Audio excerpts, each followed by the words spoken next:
To please say a few words. Sir? Magandang hapon po. Yung wala na sanang iba, but I said I wanted to just give you a few words. Alam mo, I was elected on just 3 messages to the people. One is that this will be a clean government. Second is I will suppress drugs and control crime. It has nothing to do with you guys. Take yourselves out of the... Itong minsan, papasyal-pasyal ako ng probinsya. Endemic talaga ang graft and corruption. I really do not know why other people would insist on doing it until now. Meron akong listahan dyan, but I want to add some more. Itong LTFRB pati LTO all over, they're still at it. And to think that I placed there si General Galvante and Delgra, a lawyer from Davao. Talagang itong mga tao na ito, proven competence and integrity. But hindi talaga nila makontrol from a central government. Down the line doon sa mga regional, nandyan pa lang yung, ganun pa rin. I was meeting the businessmen of Cagayan de Oro, was it 5 nights ago? And the complaint was still there. Corruption ng LTFRB pati LTO. And I suppose that this is true, universal throughout the country, except for a minor exception. I was talking to the NDF panel and we had a discussion about how to shape up a government without necessarily going into the complicated task of coalition, because I don't think it would work. And I said that maybe what would come out of these talks in Oslo would that I would insist that I retain the control of the military and the police, and they can have the mundane matters of government. As a matter of fact, nandyan na sila. But yung pinag-usapan natin, sabi ko yung gobyerno, I think there is a need really to purge. I do not want to transgress civil service rules. I do not want to ignore due process, which I loathe to do. Pero apparently itong sa gobyerno, mahirap tanggalin yung nandyan na. Or you need another generation of workers really to do the job.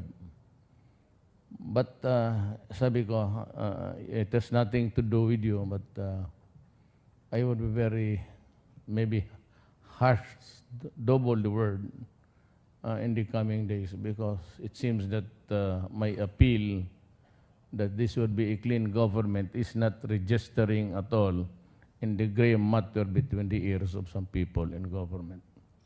So I hope that you would help me clean government. Let us just work together.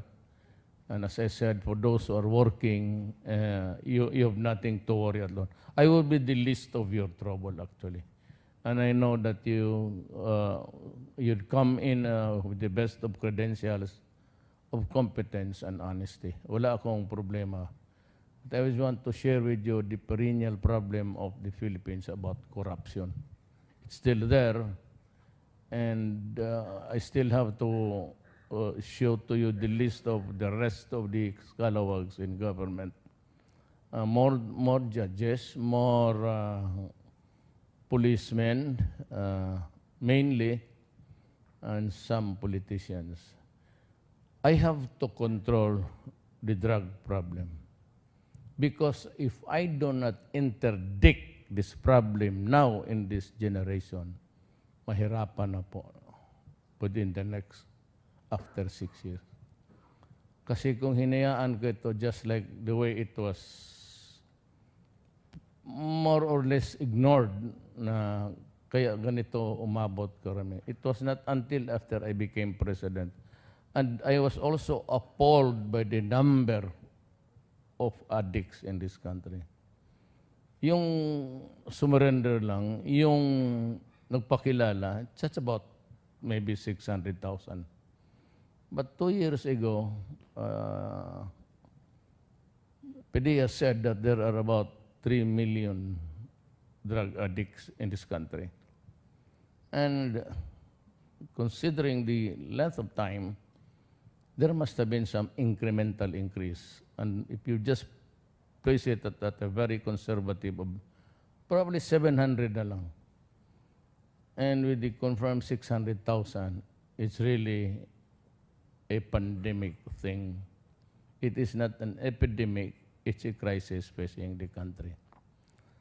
I do not want to pull my own chair, magyabang ako sa inyo. I was just thinking that kung hindi ako naging presidente, and given the contamination of the police into the industry,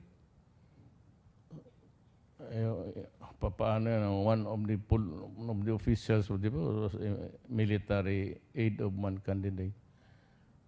Sabi ko, kawawa talaga itong Pilipinas.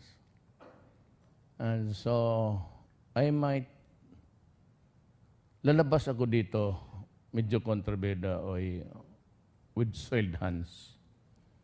Maybe soaked with blood. But there is no way to stop it now. There can be no stopping of the momentum until I have destroyed the apparatus. It's not a matter of sabihin mo, mahirap lang yan, tapos ito, that cannot be the excuse. Simply, I will not accept it because it would add more problems. If you accept the theory na, ito, bakit si Duterte, yung mga, hindi ko lang masabi na, hindi ko lang masabi na, yan, mamili ka lang dyan. If you are, nandyan yan. And I'm doing everything I can to really get at them. I would not want to elaborate on it because it might ruffle the feathers of some other nations.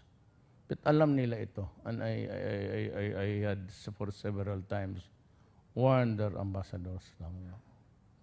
You know, a lot of your citizens are destroying my country. At hindi ko yan papalusutin kasi sabi ko, simply if I allow it, there will be no Philippines tomorrow. If you have the time, there's a book, Ion Grillo online. And there's a book there about the classic way how the South American countries were destroyed by drugs until now. Hindi ko ito pipigilan because we are sometimes the transshipment and the drugs are being produced in international waters and they are dropped there, lalagyan nila ng GPS. So itong mga operators dito, you know, hinahanap kasi nila sa akin, where's the big fish? Saan yung mga bilyonaryo?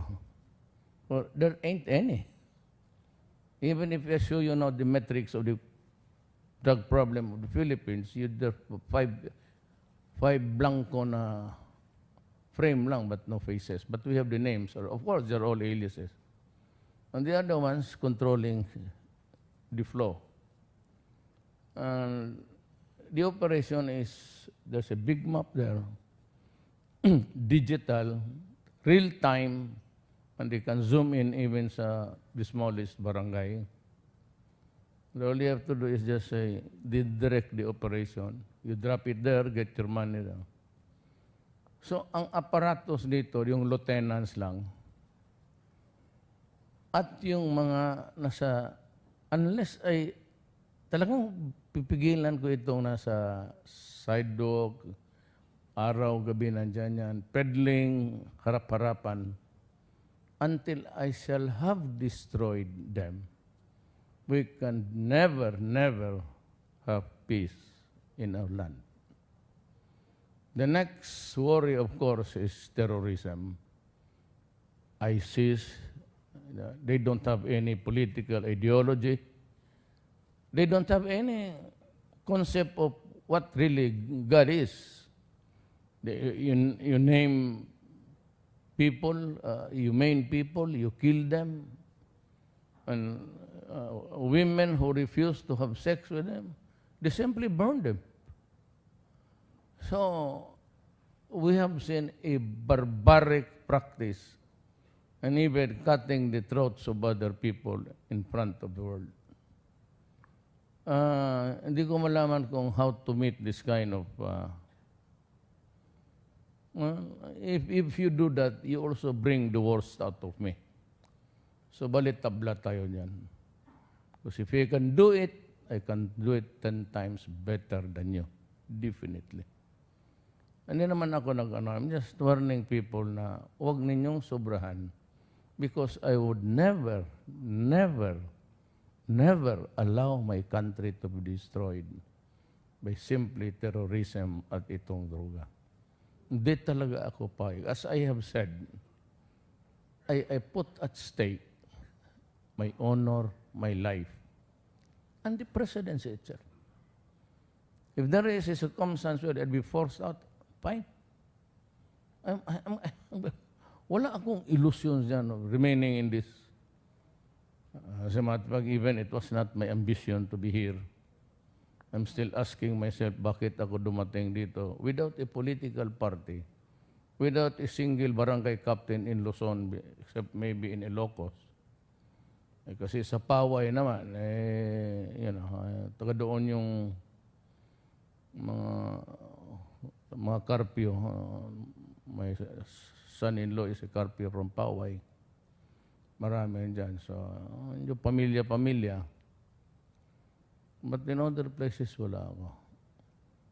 And yet, help me solve the riddle. 6 million. 50 million all in all. 6 million ang sheer margin ko. How's it? Hindi naman nila ako kilala. I'm from Mindanao, coming in from the cold. I was not even I'm not trying to figure out my life before you, but one time to say is, what is the death result of all of this thing?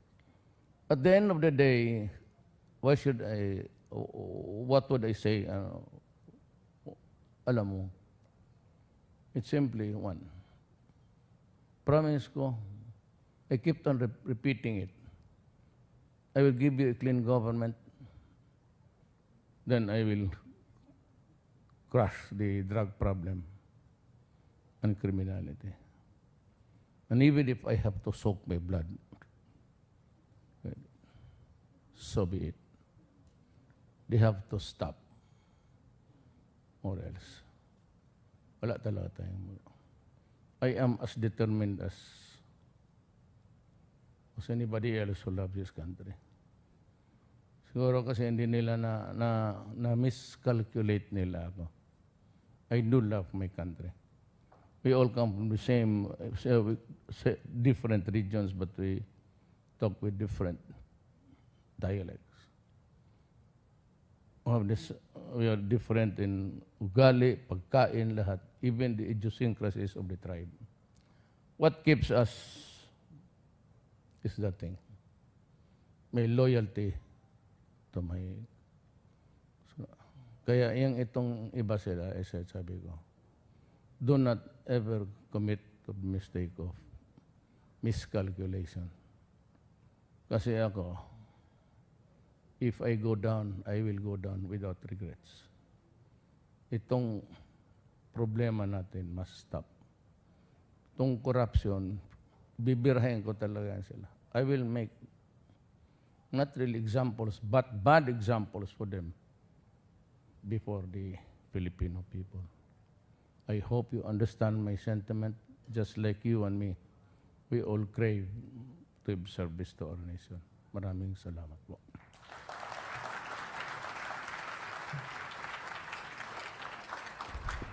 Thank Thank you very much, Mr. President. On that note, we end today's oath-taking ceremonies. Can we ask our officials and guests to please stay behind at the Rizal Hall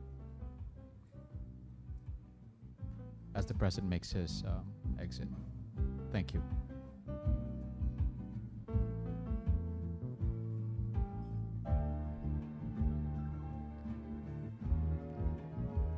Thank you very much. Again, on that note, we conclude today's oath-taking ceremony. Ladies and gentlemen, may we now invite you and our guests to please partake of the refreshments that have been served before you, and they're located at both sides of